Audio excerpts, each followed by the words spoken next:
ये कहानी है विश्व के सबसे बड़े महाकाव्य की, जिसमें योग है, यथार्थ है, विवेक है, परमार्थ है, सत्य ज्ञान का दिव्य प्रकाश है, आध्यात्म का महाआकाश है।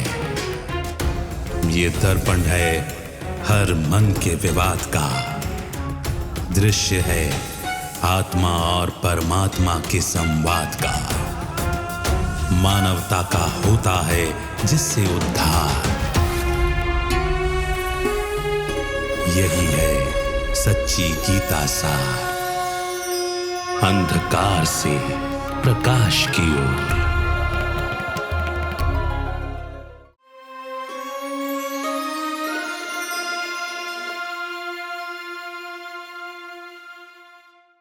नमस्कार।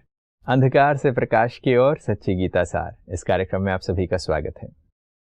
गीता से जुड़े हुए अनेक तथ्यों पर जब हम चिंतन करते हैं तो बहुत सारी चीजें हमें स्पष्टता से पता चल रही हैं कि गीता में कुछ चीजें सांकेतिक हैं, वो एक सिंबलिक रेफरेंस को लेकर आती हैं। मगर उस सिंबलिज्म को अगर हम रियल समझने लगें, अपने तर्क से उसको नहीं समझें, तो फिर अर्थ का अनर्थ हो जाता है।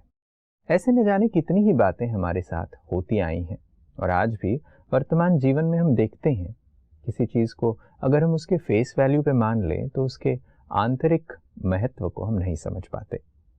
आज गीता के साथ भी कुछ ऐसा ही हुआ है। आइए इस पर जुड़े हुए कुछ तथ्यों पर आज चर्चा करते हैं। आज हमारे साथ स्टूडियो में ब्रह्मा कुमार बृजमोहन भाई हैं। भाई साहब, आपका स्वागत है। ओम शांति। जब गीता के बारे में हम स्पष्टीकरण लेते हैं तो हम समझते आए हैं कि गीता के परमात्मा के बारे में, गीता में जो भगवान वाच है वो भगवान कौन है, उसका स्वरूप क्या है, वो जानना जरूरी है। ये बात गीता में आती है एक जगह जहाँ पर परमात्मा को सर्वव्यापी कहा गया है, भगवान सर्वत्र है। ऐसे बहुत सारे लोग मानते भी आए हैं और गीता में जो एक जगह जहाँ पर भी इसका वर्णन मिलता है तो हम उसको सत्य मान लेते हैं। क्या ऐसी बात को सत्य मान लेना संभव है? क्या ये गीता के लिए तार्किक है? परमात्मा को ना जानने के कारण सदा प्रश्न उठता रहा है कि आखिर परमात्मा कौन है, कहाँ है। क्योंकि कोई अस्तित्व होता है तो उसका स्थान भी होता है। जैसे कोई कहेगा, यानी ज्योग्राफी का मतलब ही होता है स्थान होता है। और हमारे अध्यात्म में तो 3 लोक बताए गए हैं, तो 3 लोकों में किस लोक में कौन किसका निवास है, वो स्थान होता है। तो पहली बात यह है कि जब अति हो गई, ये भी परमात्मा नहीं, ये भी परमात्मा नहीं, ये भी परमात्मा नहीं, तो पूछने वाले जिज्ञासु तो पूछते रहे। तो आखिर उत्तर दे नहीं पाए तो उन्होंने ये सोचा कि ऐसी बात कहो जिसके बाद कोई प्रश्न पूछने का सवाल ही न पैदा हो जी। तो उन्होंने कह दिया परमात्मा सब जगह है। अब इसके बाद तो कोई पूछ नहीं सकता कि कहाँ है। ढूंढते रहो कि तुमको इसलिए दिखाई नहीं देता कि तुम्हारी बुद्धि जरा कमजोर है। तो बहुत ही बुद्धिमानों को ऐसा अनुभव होता है, तुमको नहीं होगा। प्रश्न खत्म। एक तो ये दृष्टिकोण है। दूसरा और है जो आप कह रहे थे कि मान लीजिए एक पिता शरीर छोड़ देता है और उसका बच्चा उसका अग्नि संस्कार वगैरह करता है, तो उसके बाद सब संबंधी बैठ जाते हैं। वो कहते हैं, बच्चा आज से हम पिताजी को तेरे में देखेंगे, क्योंकि तू उसी जैसा लगता है, अब तेरे ऊपर सारी जिम्मेवारी आई है, अब हमें वो तुम में दिखता है। एक ये भी दृष्टिकोण हो सकता है। कोई व्यक्ति किसी से अति संबंधित हो, स्नेह हो, तो उसको हर जगह वही दिखता है और दुनिया में कुछ दिखता ही नहीं, है ना। ये भी होता है, जैसे माँ है तो माँ को बच्चा इतना प्यारा होता है, इतना उसके जिगर का टुकड़ा होता है कि स्कूल से लेट हो जाए तो माँ बाहर आके देखना शुरू कर देती है, और हर जो बस गुजरती है इसमें मेरा बेटा तो नहीं है, ये भी है। फिर कहा गया जिधर देखता हूँ उधर तू ही तू है, फिर भी तू शब्द लगाया गया है। अच्छा, तो ऐसा भी होता है कि कई व्यक्ति भावना में आकर तो कहते हैं कि हमने भगवान को तो नहीं देखा, जो हम देखेंगे उसमें भगवान ही देखेंगे। तो ये भी हो सकता है कि हर एक में वो भगवान को देखें। बहुत है, लेकिन बेसिक बात यह है कि जब हम कहते हैं भगवानुवाच, ठीक है, या हम शब्द परमात्मा ही कह देते हैं, तो आप सोचिए परमात्मा परमात्मा को परमात्मा कहेगा? नहीं। अगर भगवानुवाच हो तो क्या सब जगह रहने वाला एक जगह वाच कर सकता है?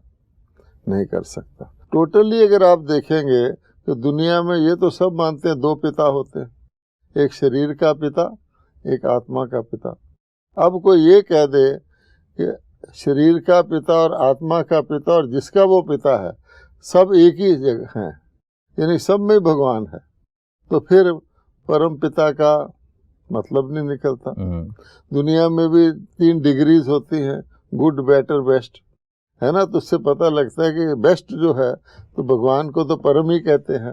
अगर परम है तो सारे तो परम नहीं हो सकते, नहीं हो सकते। तो इस हर एंगल से आप देखेंगे तो ये एक विचित्र प्रकार की मान्यता है कि रचना में रचता की काबिलियत तो झलकती है, लेकिन रचना रचता नहीं हो सकती। ऐसे ही आत्मा और परमात्मा शब्द ही दो हैं, तो आत्मा परमात्मा नहीं हो सकती, परमात्मा आत्मा नहीं हो सकता, और बहुत सारी बातें जुड़ जाती हैं। परमात्मा एक है, आत्माएं अनेक हैं। तो किसी भी दृष्टिकोण से देखेंगे तो या तो हम गीता का भगवान न कहें, या हम भगवानुवाच न कहें, या परमात्मा न कहें, तब तो हो सकता है। मान लीजिए प्रलय भी हो गई तो प्रलय में सब जगह जलमय जलमय हो गया दिखाते हैं, लेकिन फिर भी किसी जगह पर हुआ ना, उसके ऊपर जहाँ जल है उसके ऊपर तो जल नहीं है, तो कोई भी चीज सब जगह तो हो ही नहीं सकती। अगर सब जगह हो तो ना तो कोई उसका अंदर कोई फेर बदल हो सकता है, और कोई दृष्टा, कोई कहने वाला भी नहीं हो सकता कि ये देखो ये सब जगह, क्योंकि वो खुद भी उसमें आ जाता है। तो किसी भी दृष्टिकोण से देखेंगे तो सबसे बड़ी भ्रांति, किसी को गलत कह दो कि ये नहीं ये है, वो भी पॉसिबल है, लेकिन ये कह दो सब वही वही है, तो वो कहना भी गलत हो जाएगा।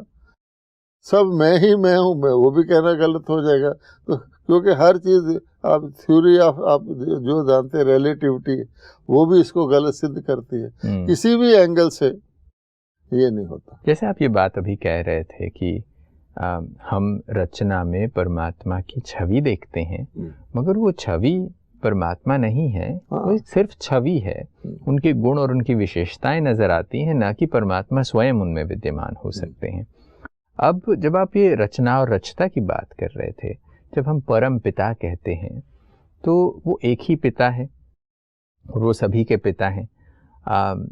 तो फिर हम अगर सर्वव्यापी कह देते हैं तो फिर फादरहुड की बात ही नहीं रह जाती, फिर तो मैं भी पिता तुम भी पिता, सब यूनिवर्सल फादरहुड हो जाना चाहिए था। हाँ, यानी आप देखिए, ना तो समय उसमें आ सकता, कोई चीज सब जगह है तो अब ना कल, आज और कल कह सकते हैं, ना स्थान उसमें आ सकता है कि यहाँ और वहाँ में हम कहें।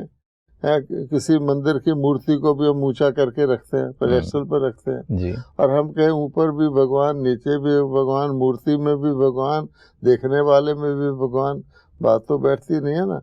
इसलिए इस बात को भावनात्मक दृष्टिकोण से कोई कहे तो कुछ समझा जा सकता है, अदरवाइज ना इसमें समय आता है, ना ज्योग्राफी सिद्ध होती है, ना हिस्ट्री सिद्ध होती है, कुछ भी सिद्ध नहीं होता। अब बात करते हैं दूसरी एक बात की जो परमात्मा की महिमा है।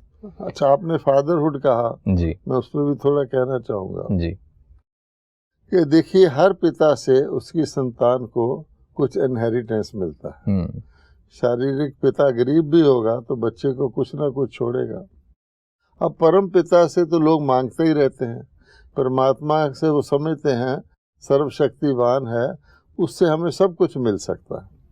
किसी की आयु कम है तो कहते हैं भगवान को प्रेयर कर, किसी के पास धन नहीं है कहते हैं भगवान को प्रेयर कर। अब अगर परमात्मा से सब कुछ मिलता है तो फादर से ही मिलता है ना, फादर और चिल्ड्रन, रचना और रचेता। अगर हम कह दें कि रचेता ही रचेता सब जगह है या परमात्मा ही परमात्मा सब जगह है, तो फादर और चाइल्ड का तो खत्म हो गया। तो फिर इनहेरिटेंस किसको देगा? मान लीजिए भगवान प्रेम का सागर है, मनुष्य प्रेम मांगते हैं। भगवान शांति का सागर है, उनसे कहते हैं थोड़ी सी शांति दे दो।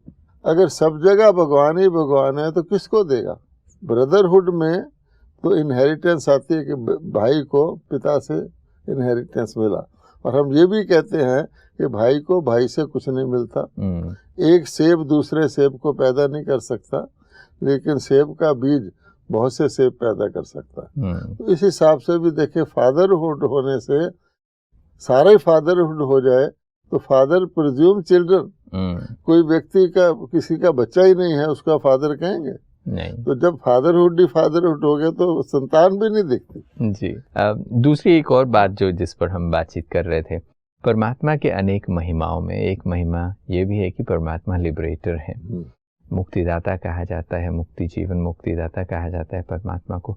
तो ऐसे में जब परमात्मा को हम लिबरेटर कह रहे हैं तो क्या लिबरेटर सर्वव्यापी हो सकता है कि हर जगह ही अगर लिबरेटर है तो फिर लिबरेट क्यों नहीं कर रहा है वो? ये भी तो प्रश्न उठता है। हाँ, देखिए कि लिबरेटर और जिसको लिबरेट करना है वो दो होंगे। अगर सब जगह परमात्मा ही परमात्मा है, वो तो ऑलरेडी लिबरेटेड है, एवर लिबरेटेड है। तो फिर किसी के बंधन में होने का भी प्रश्न कहाँ होता है जी? क्या परमात्मा बंधन में आया हुआ? नहीं आया हुआ। उस हिसाब से भी आप देखेंगे कि जो भी नाम परमात्मा के लिए हम यूज करते हैं, दुख हरता, सुख करता, मुक्तिदाता, लिबरेटर, वो लागू ही नहीं होता, क्योंकि खुद ही सब जगह वही किसको लिबरेट करेगा, कौन करेगा, कब करेगा, कहाँ करेगा, ये मामला है। तो लिबरेटर कह देने से जब परमात्मा की महिमा है, वो स्वयं लिबरेटेड है, जब वो खुद मुक्त है इसलिए वो दूसरों को मुक्ति दे रहे हैं। तो अगर परमात्मा सर्वव्यापी है तो उन्हें किसी को मुक्त करने की जरूरत ही नहीं। बंधन में कौन आएगा फिर? हाँ, तो जो बंधन में आया है वो परमात्मा से अलग है, इसीलिए तो बंधन में आया है। अब इस पर मैं थोड़ा सा और आपसे जानकारी लेना चाहता हूँ। बहुत बार लोग ये समझते हैं कि जैसे परमात्मा की महिमा है कि वो मुक्तिदाता है, हम मांगते भी हैं कि परमात्मा हमें दुखों से छुड़ाओ।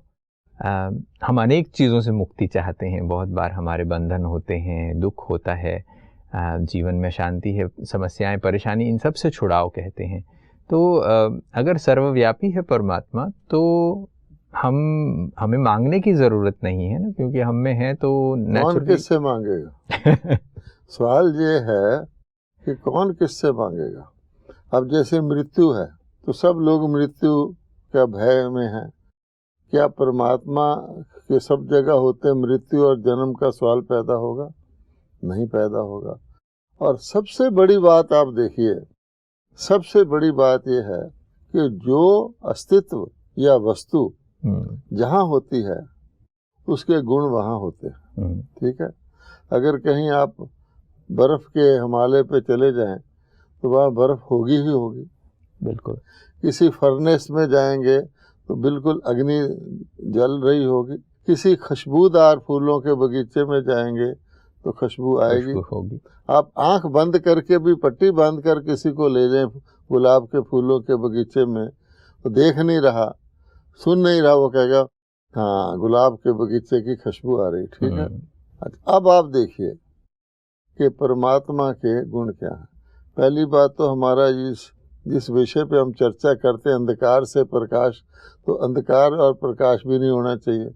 लेकिन क्या परमात्मा के जो गुण हैं, जो लोग मांगते हैं, अपने लिए गुण मांगते हैं ना भगवान से, परमात्मा को गुण है शांति का सागर।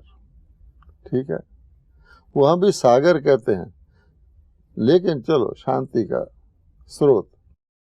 तो सब जगह अगर परमात्मा है तो क्या होना चाहिए? सब जगह शांति होनी चाहिए। शांति होनी चाहिए। फिर हम शांति पुरस्कार, पीस प्राइज देते हैं, जबकि पीस बनता भी नहीं, कोशिश के लिए दे देते हैं, इतनी हालत खराब है। तो क्या परमात्मा सब जगह हो सकता? परमात्मा प्रेम के सागर, और क्या आपको दुनिया में सब जगह प्रेम दिखता है या प्रेम की एब्सेंस दिखती है? परमात्मा ज्ञान के सागर, और हम पुस्तकें पढ़ रहे हैं, शास्त्र पढ़ रहे हैं, क्या कहते हैं, चारों ओर अज्ञान है, नयनहीन को राह दिखाओ प्रभु, हैं। तो ये क्या जाहिर करता है? तो इसलिए बिल्कुल कंट्राडिक्शन है ये कहना कि भगवान सब जगह है और बाकी कुछ भी कहना। नहीं तो फिर जो मैसेंजर आते हैं वो कहाँ से आते हैं? सब जगह। अच्छा, आते भी हैं तो सबका मैसेज एक होना चाहिए। जो पुस्तकें लिखी जाती हैं वो सब में एक ही बात लिखी जानी चाहिए। यहाँ तो बिल्कुल ऑपोजिट बातें लिख रहे हैं। फिर दुनिया के अंदर कोई ऐसा होना चाहिए मैं नास्तिक हूँ, मैं आस्तिक हूँ, सवाल ही नहीं पैदा होता। अगर सब जगह है तो मंदिर बनने चाहिए, आवश्यकता प्लेसेस ऑफ वर्शिप बननी चाहिए, तो कुछ भी नहीं है। इसलिए भगवान कहता है कि सबसे बड़ी भ्रांति, इसको भी मुझे दूर करने आना पड़ता है। और भगवान करते हैं फिर भी लोग समझते नहीं। अगर भगवत गीता को भी पढ़ लें तो परमात्मा ने साफ साफ कहा है, इनमें मैं ये हूँ, ये जाहिर करने के लिए मैं यूनिक हूँ, मैं अलग हूँ, मैं न्यारा हूँ, मैं डिफरेंट हूँ। तो भगवान क्या कहता है? हाथियों में मैं कौन सा हाथी हूँ? सर्व हाथियों को नहीं कहता, हर चीज के लिए कहता है। पर्वतों में मैं ये हूँ, हर चीज में कहता है। और यहाँ तक लिखने वाले ने लिख दिया है कि छल में मैं जुआ हूँ। यद्यपि ये धर्म गिलानी की बात है, फिर भी डिफ्रेंशिएट तो किया है। पहाड़ों में मैं हिमालय की चोटी हूँ, इससे क्या? वो कहता है मैं सब जगह हूँ, हिमालय के नीचे भी हूँ, ऊपर भी हूँ, सब जगह हूँ, जर्रे जर्रे में हूँ।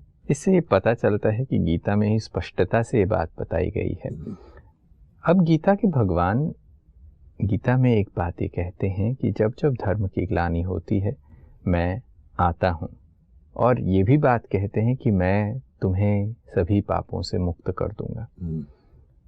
आखिर गीता का भगवान लिबरेट करने के लिए आते हैं, तो अगर वो यहाँ है तो वो आते क्यों हैं? किसको लिबरेट करने आते हैं? तो ये प्रश्न उठता है कि गीता का भगवान जो लिबरेट करने आते हैं वो कब आते हैं? अगर हम इस बात को देखें कि कोई वक्त लिबरेटेड थे, पहली बात तो जानने की ये है कि अगर हम कभी भी लिबरेटेड नहीं थे, बहुत सोचने की बात है। जैसे लोग कहते हैं दुख कब शुरू हुआ? दुख सुख शुरू से चला आ रहा है। अगर हम कभी दुख से लिबरेटेड थे ही नहीं, तो क्या हम कभी दुख से लिबरेटेड हो सकते हैं? नहीं हो सकते, क्योंकि जो चीज कभी नहीं थी और आज है, उससे लिबरेट होने का सवाल पैदा होता है। व्यक्ति रोगी नहीं था, आज उसको रोग आ गया है, तो वो कहता है कि मेरा रोग नॉर्मल चीज नहीं है, मुझे रोग से मुक्त कर दो। अगर कोई कहे कि सदा से रोग चला आ रहा है, तो मुक्त होने का क्वेश्चन नहीं। Something that was never there will never be there, उस हिसाब से भी गलत हो जाता है। तो जरूर आत्माएं किसी समय पर लिबरेटेड थी। शब्द ही नहीं तो लिबरेटेड ना निकलता, लिबरेट शब्द ही नहीं होता। फिर वो किसी कारणों से लिबरेटेड नहीं रही, और नहीं रही तो प्रश्न उठता है लिबरेट करने का। तो ये बात इम्पोर्टेंट है। और लिबरेट कब होता है? जब पूरा बॉन्डेज हो जाए। किसी को थोड़ी बहुत रस्सी बांध भी दो, तोड़वा सकता है, लेकिन अब पूरी तरह जकड़ा जाए तो कहेगा अब तो कोई मुझे बाहर वाला ही लिबरेट कर सकता है। शरीर को ले ले मनुष्य के को, मनुष्य बूढ़ा तो पैदा नहीं होता, लेकिन स्टेजेस हैं। अब शरीर छोड़ने की स्टेज कब है? जब वो ओल्ड एज हो जाता है। आजकल तो और घटिया हो गया, बच्चा भी छोड़ देता है, लेकिन नॉर्मली तो इसलिए शरीर त्यागने का समय तब आता है जब व्यक्ति अपनी आयु के सब चीज भोग लेता है। इसी तरह से दुनिया है, कोई चीज नई सदा नहीं रहती। जब हम नई शब्द ही यूज करते हैं तो रिलेटिव टू पुरानी है। जैसे हम दिन कहते हैं तो रिलेटिव टू नाइट है। तो जब फंस जाती हैं आत्माएं, अर्थात जो उनको आज़ादी है वो बंधन में आ जाती है। करना कुछ चाहते हैं, बाहर से आप लिबरेटेड हैं, लेकिन हर व्यक्ति जो करना चाहता है वो नहीं कर पाता, जो नहीं करना चाहता वो हो जाता है। कहता है कि नहीं? आज व्यक्ति का क्लासिक स्टेटमेंट क्या है? मैं ये करना तो चाहता हूँ पर हो नहीं पाता। मैं ही करना चाहता हूँ, मजबूरी दिखा रहा है। मैं ये नहीं करना चाहता था पर हो गया। तब जब ऐसी स्टेट आती है तो कोई आउटसाइड उसको लिबरेट करेगा ना, ये है बात। यानी अगर परमात्मा ही तुम्हारे अंदर विद्यमान होते तो वो तो ऐसे मजबूर नहीं होते। वो जन्म में नहीं आते, मरण में नहीं आते, वो एक समान रहते हैं। हमारी आत्मा भी बड़ी छोटी नहीं होती, शरीर होता है, आत्मा एक ही पोजीशन में। तो परमात्मा भी उसको सदा शिव कहते हैं, वो चेंज होता ही नहीं, अनचेंजेबल है। और लोगों ने कहना शुरू, एक तरफ कहते हैं सब जगह है, फिर कहते हैं आत्मा क्या है, परमात्मा का अंश है। कोई चीज सब जगह हो, आप उसका टुकड़ा कर सकते हैं? नहीं पॉसिबल है ना। ऐसे कहते हैं ना, कहते हैं आत्मा क्या है कि जल के का बुदबुदा है। अब जल से बुदबुदा पैदा होने के लिए ऊपर हवा चाहिए, ऊपर स्पेस चाहिए, जल के अंदर ही तो बुदबुदा नहीं हो जाएगा। दिस शोज के वो अलग है। अगर सब जगह जल ही जल कर दे, परमात्मा ही परमात्मा करते हैं, तो आत्मा का क्या अस्तित्व रहा? जब मृत्यु होती है तो कहते हैं आत्मा निकल गई। हम देखते हैं कि आत्मा थी, शरीर चल फिर रहा था, आत्मा छोड़ गई। क्या उसमें अभी भी परमात्मा है? अगर आत्मा थी तो चेतन था, चलता फिरता था, दुखी सुखी था, कुछ तो था। अब आत्मा निकल गई तो जड़ वस्तुओं में क्या परमात्मा हो सकता? तो दुनिया में तो जड़ भी हैं, चेतन भी हैं, ऐसी चीजें जिनको हम मार डालते हैं। आप देखेंगे जर्म्स हैं, बैक्टीरिया है, खराब, मान लो कोरोना वायरस ही चल रहा हो तो उसको हम बढ़ाते हैं या कल्टीवेट करते हैं, उसको खत्म करते हैं। तो अब क्या कोरोना वायरस में भी परमात्मा है? ये बहुत ही मज़ेदार बात आपने कही कि जब हम देखते हैं कि कोई चीज़ें हानिकारक हैं तो उसमें परमात्मा नहीं है। अगर सर्वव्यापी की अगर हम बात कहें तो फिर तो हमें किसी भी चीज़ से परहेज़ करने की, किसी चीज़ से दूर रहने की, अपने आप को सफाई रखने की, इन सब चीज़ों की ज़रूरत नहीं पड़ती। फिर दुख किसको मिल रहा है? मैं कहता हूँ मैं बहुत दुखी हूँ। परमात्मा सर्वव्यापी है तो परमात्मा दुखी हो नहीं सकता। अगर है तो वो है, फिर मैं क्यों दुखी हो रहा हूँ? मुझे तो एक्चुअल फील होता है, दर्द फील हो रहा है जी। तो फिर बिल्कुल यहाँ पर मैं समझता हूँ बातचीत को यहाँ विराम देना पड़ेगा समय को देखते हुए। मगर बहुत सुंदर चर्चा हुई कि गीता के भगवान को अगर हम सर्वव्यापी कहते हैं तो शायद गीता के ज्ञान का अर्थ ही हमें समझ में नहीं आया। और परमात्मा सर्वव्यापी होते तो उन्हें आकर ज्ञान देने की, हमें मुक्ति देने की ज़रूरत नहीं पड़ती, ना ही हमें पुकारने की आवश्यकता पड़ती। और गीता बहुत स्पष्टता से बात कहती है कि जब जब धर्म की ग्लानि होती है तब परमात्मा वादा करते हैं कि वो आते हैं। देखिए, काम क्रोध लोभ को नरक के द्वार बताया। अगर भगवान सब जगह है तो काम क्रोध लोभ किसमें हुए? हो ही नहीं सकते। चलिए आज बातचीत को यहीं विराम देते हैं। आप समय निकाल कर आए, इसके लिए बहुत बहुत शुक्रिया आपका। नमस्कार। ओम शांति। दोस्तों, आज अंधकार से प्रकाश की ओर इस कड़ी में बहुत सुंदर चर्चा की है कि गीता के भगवान सर्वव्यापी नहीं हो सकते। क्यों नहीं हो सकते? गीता के बहुत ही सुंदर श्लोक में बताया जाता है कि जब जब धर्म की ग्लानि होती है तब तब मैं आता हूँ। यानी अगर धर्म ग्लानि हो रही है तो उस समय पर परमात्मा है नहीं। जब वो बढ़ जाता है, जब धर्म की ग्लानि हो जाती है, तब उनका अवतरण है। परमात्मा जिसे हम परमात्मा कहते हैं वो परम है, वो एक ही हो सकते हैं। आत्माएं अनेक हैं तो ऐसे में परमात्मा हर एक में विद्यमान कैसे हो सकते हैं? बहुत ही खूबसूरत चर्चा आज हमने की है। आशा करते हैं आपको भी पसंद आया होगा। फिर कुछ और रोचक विषयों पर बातचीत लेकर फिर हाजिर होंगे। तब तक के लिए नमस्कार।